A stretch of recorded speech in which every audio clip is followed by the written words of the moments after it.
رسوله الكريم أما بعد أعوذ بالله من الشيطان الرجيم بسم الله الرحمن الرحيم ويسألونك عن الروح قل الروح من أمر ربي وما أوتيتم من العلم إلا قليلا۔ اور یہ لوگ سوال کرتے ہیں آپ سے روح کے متعلق، آپ فرما دیجئے روح میرے رب کے حکم سے ہے۔ وَمَا أُوتِيتُم مِّنَ الْعِلْمِ إِلَّا قَلِيلًا، اور تمہیں نہیں دیا گیا علم مگر بہت کم۔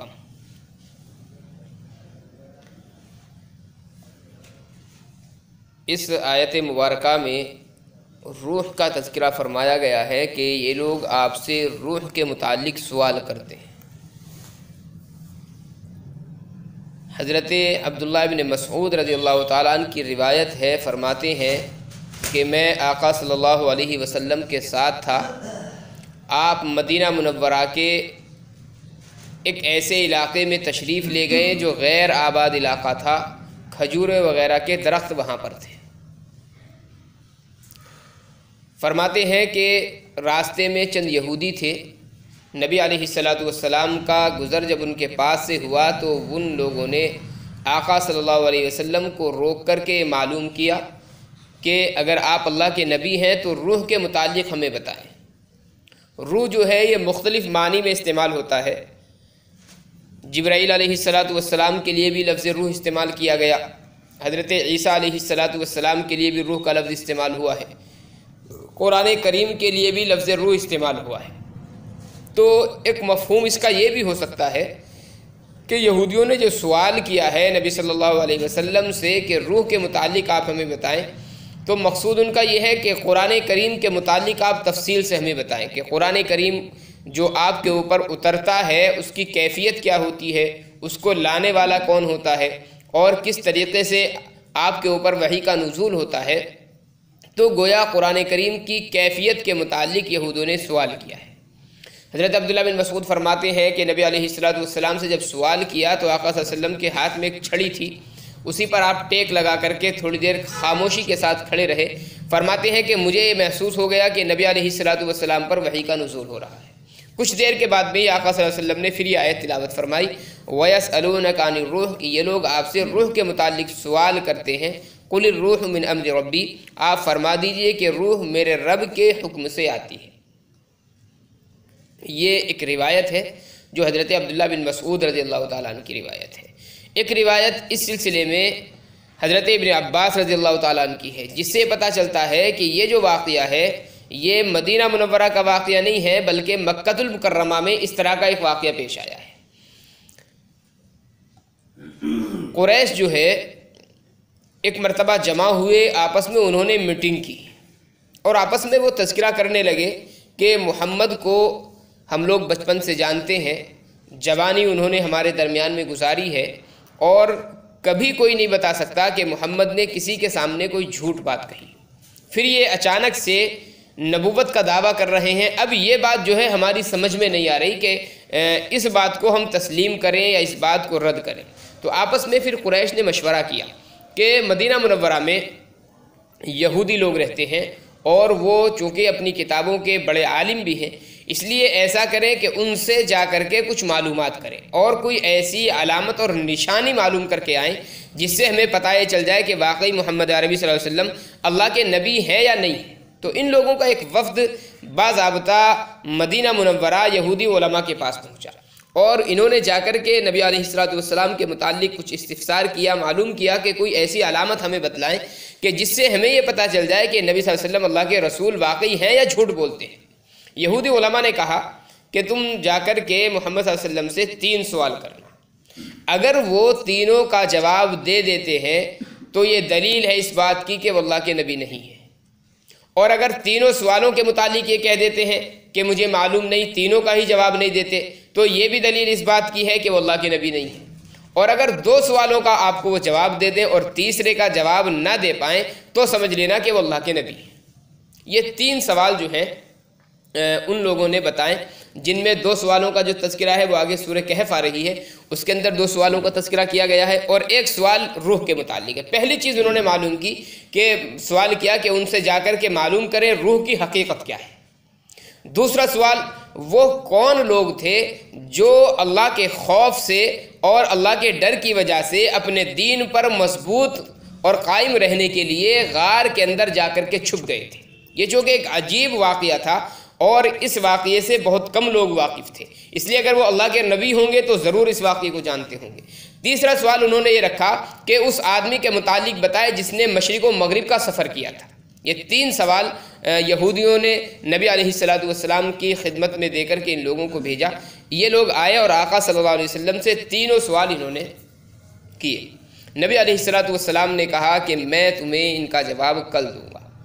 اور اتفاق کی بات یہ کہ نبی علیہ السلام نے کل کا وعدہ تو کر لیا، لیکن اس وعدے میں انشاءاللہ کہنا آقا علیہ السلام بھول گئے، جس کی پاداش میں یہ ہوا کہ تقریباً 12 یا 15 دن یا 40 دن تک وحی کا سلسلہ رکا رہا۔ کچھ مختلف روایتیں ہیں اس میں، کچھ میں 12 دن کا تذکرہ ملتا ہے، کچھ میں 15 دن کا ہے، کچھ میں 40 دن کا بھی تذکرہ ملتا ہے کہ 40 دن تک نبی علیہ السلام پر کوئی وحی نازل نہیں۔ اب قریش کو یہ کہنے کا موقع مل گیا، ہنسی اڑانے کا موقع مل گیا کہ دیکھو انہوں نے وعدہ تو کیا تھا کل جواب دینے کا، لیکن ان کے پاس جواب ہے نہیں کسی بھی سوال کا، اس لیے اب یہ ٹال مٹول کر رہے ہیں اور جواب نہیں دے پا رہے ہیں۔ 40 دن کے بعد میں پھر حضرت جبرائیل علیہ السلام وحی لے کر کے نازل ہوئے، اور نبی علیہ السلام کو پہلا حکم دیا گیا وَلَا تَقُولَنَّ لِشَيْءٍ إِنِّي فَاعِلٌ ذَلِكَ غَدًا إِلَّا أَن يَشَاءَ اللَّهُ، کہ وحی کے نازل ہونے سے جو چیز مانے تھی وہ یہ تھی کہ آپ نے انشاءاللہ نہیں کہا تھا اور وعدہ فرما لیا تھا، اس لیے حکم دیا گیا کہ آئندہ جب کبھی آپ کسی چیز کے متعلق وعدہ کریں تو انشاءاللہ ضرور کہہ لیا کریں۔ اور اس کے بعد میں پھر یہ آیت حضرت جبرائیل علیہ السلام نے آقا صلی اللہ علیہ وسلم کو سنائی، جس میں روح کے تعلق سے جواب دیا گیا، اور جواب جو ہے وہ کامل نہیں دیا گیا۔ یہودیوں نے جو کہا تھا کہ 2 کا جواب وہ دیں گے، تیسرے کا جواب نہیں دیں گے، تو تیسرا جو سوال تھا وہ یہ تھا، روح کے متعلق ان لوگوں نے معلوم کیا۔ اب یہاں پر روح سے جو مراد ہے وہ ہے جس کو ہم جان کہتے ہیں، یعنی جس کی وجہ سے زندگی آدمی کی باقی رہتی ہے۔ وَيَسْأَلُونَكَ عَنِ الرُّوحِ، یہ لوگ سوال کرتے ہیں، پوچھتے ہیں آپ سے روح کے متعلق، آپ فرما دیجئے کہ میرے رب کے حکم سے آتی ہے۔ یعنی صرف اجمالی طور پر اتنی بات روح کے متعلق بتائی گئی ہے کہ روح جو ہے عام مادی چیزوں سے، عام مخلوقات سے ہٹ کر کے ایک مخلوق ہے۔ جس طریقے سے عام مخلوقات میں یہ سلسلہ ہے کہ تبادل و تناسل ہوتا ہے، باپ ہوتا ہے، بیٹا ہوتا ہے، اس طریقے سے یہ نسل در نسل سلسلہ چلتا ہے۔ روح کا تعلق اس طرح کا نہیں ہے، بلکہ وہ ڈائریکٹ اللہ تبارک و تعالیٰ کے حکم سے پیدا ہوتی ہے۔ بس اتنا حکم اس کے اندر ذکر کیا گیا، باقی روح کی جو حقیقت ہے وہ اس کے اندر بیان نہیں کی گئی۔ اور وجہ دراصل یہ ہے کہ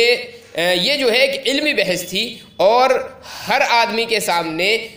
ایسا جواب جو علم سے تعلق رکھتا ہو اور جو اس کی سمجھ میں آنے والا نہ ہو یہ مناسب نہیں ہوتا ہے، اس لیے قرآن کریم نے اس کو مفہوم کو جو ہے واضح نہیں فرمایا ہے، صرف اجمالی طور پر جو ہر بندے کی بات سمجھ میں آ سکتی تھی اسی کا تذکرہ کیا گیا۔ لیکن روح کی جو حقیقت ہے، کیا واقعی روح ایسی چیز ہے کہ جس کی حقیقت کو جانا نہیں جا سکتا، یا نبی علیہ السلام کو واقعی اس کا جواب معلوم نہیں تھا؟ تو اس کے متعلق یہ کوئی صریح قرآن کریم نے بیان نہیں فرمایا ہے کہ روح کی حقیقت کو جانا جا سکتا ہے یا نہیں جانا جا سکتا ہے۔ صرف یہاں پر جو ہے جواب نہیں دیا گیا، اور اس وجہ سے کہ جواب کفار مکہ کے مناسب حال نہیں تھا، اس لیے جواب نہیں دیا گیا۔ باقی روح کی جو حقیقت ہے وہ ظاہر ہے کہ انبیاء علیہ السلام یا انبیاء نہیں بلکہ عام انسان بھی اس کو جان سکتا ہے۔ کوئی آدمی عالم ہے اور وہ اپنے علم کے ذریعے سے روح کی حقیقت کو جاننا چاہے تو یقینی بات ہے کہ وہ جانی جا سکتی ہے، کشف کے ذریعے سے یا الہام کے ذریعے سے اللہ تبارک و تعالیٰ کسی کو بتا دے، یہ بھی امکان ہے۔ لیکن یہاں پر جواب نہیں دیا گیا کیونکہ سامنے والے جو لوگ تھے وہ اس کیفیت کے نہیں تھے کہ ان کے سامنے روح کو مکمل طور پر سمجھایا جا سکے۔ وَمَا أُوتِيتُم مِّنَ الْعِلْمِ إِلَّا قَلِيلًا، اور جو کچھ تمہیں علم دیا گیا وہ تھوڑا سا ہے۔ وَلَئِن شِئْنَا لَنَذْهَبَنَّ بِالَّذِي أَوْحَيْنَا إِلَيْكَ، اور اگر ہم چاہیں تو سلب کر لیں آپ سے وہ علوم جو ہم نے آپ کی طرف وحی کیے، ثُمَّ لَا تَجِدُ لَكَ بِهِ عَلَيْنَا وَكِيلًا، پھر آپ اس علم کے تعلق سے ہمارے خلاف کوئی مددگار بھی نہیں پائیں گے۔ یہ اشارہ کیا گیا ہے کہ آدمی کے پاس کتنے بھی علوم ہو، ظاہر ہے وہ اللہ تبارک و تعالیٰ کی عطا سے ہوتے ہیں۔ کسی آدمی کا کوئی کمال نہیں ہوتا ہے یا آدمی کے ذاتی علوم انسان کے پاس نہیں ہوتے۔ اللہ تبارک و تعالیٰ چاہے تو چند سیکنڈ کے اندر تمام کے تمام علوم سلب کر سکتا ہے، اور اس لیے کسی بھی علم پر کبر یا کسی بھی علم پر بڑائی کا اظہار نہیں ہونا چاہیے۔ اور یہ جو اشارہ ہے در حقیقت یہ ان لوگوں کی طرف ہے کہ روح کی جو حقیقت یہ جاننا چاہتے ہیں۔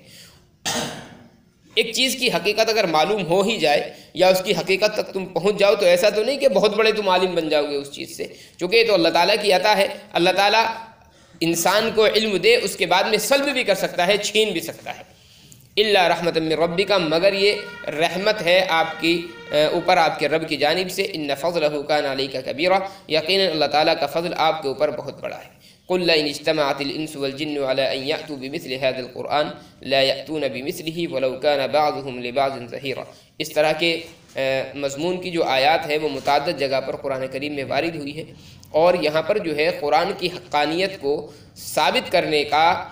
اصل جو مسئلہ ہے اور اصل جو وجہ ہے وہ یہ ہے کہ ان لوگوں نے جو سوال کیا ہے نبی علیہ السلام سے، ایک سوال کیا ہو یا 3 سوال کیے ہوں، ان کا مقصود یہ ہے کہ آقا صلی اللہ علیہ وسلم کی نبوت کو پرکھا جائے کہ آپ اللہ کے نبی ہیں یا نہیں۔ اس لیے قرآن کریم کی حقانیت کو ثابت کیا گیا کہ تمہیں اس طرح کے الٹے سیدھے سوالات کرنے کی ضرورت ہی نہیں ہے۔